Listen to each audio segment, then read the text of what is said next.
અંકલેશ્વર જીઆઈડીસીના રહેણાંક વિસ્તારમાં રસ્તે રખડતા ઢોરના ત્રાસ બાદ નોટિફાઈડ એરિયા ઓથોરિટી હરકતમાં આવ્યું છે અને રસ્તે રખડતા ઢોરને પકડવાની ઝુંબેશ શરૂ કરવામાં આવી છે।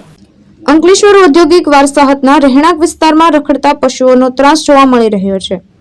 તાજેતરમાં આખલાઓ બાખડતા વાહનોને અડફેટમાં લેવા અને અકસ્માતના બનાવો સામે આવ્યા છે, ત્યારે નોટિફાઈડ એરિયા ઓથોરિટીનું તંત્ર હરકતમાં આવ્યું છે। અંકલેશ્વર નોટિફાઈડ એરિયા ઓથોરિટી દ્વારા આજથી અંકલેશ્વર ઔદ્યોગિક વારસાહતના રહેણાંક વિસ્તારમાં રખડતા ઢોર પકડવાની ઝુંબેશ શરૂ કરવામાં આવી છે।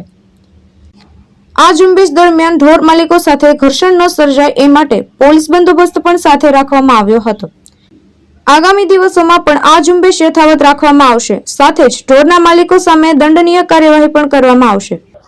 આજ રોજ નિર્દિષ્ટ વિસ્તાર જીઆઈડીસી અંકલેશ્વર દ્વારા રખડતા ઢોરને પકડવાની કામગીરી ચાલુ કરેલ છે,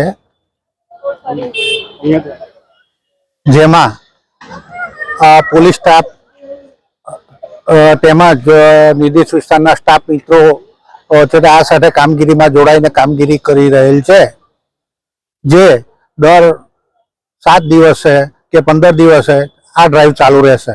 ધર્મેશ રાણા, દ્રષ્ટિકોણ ન્યૂઝ, અંકલેશ્વર।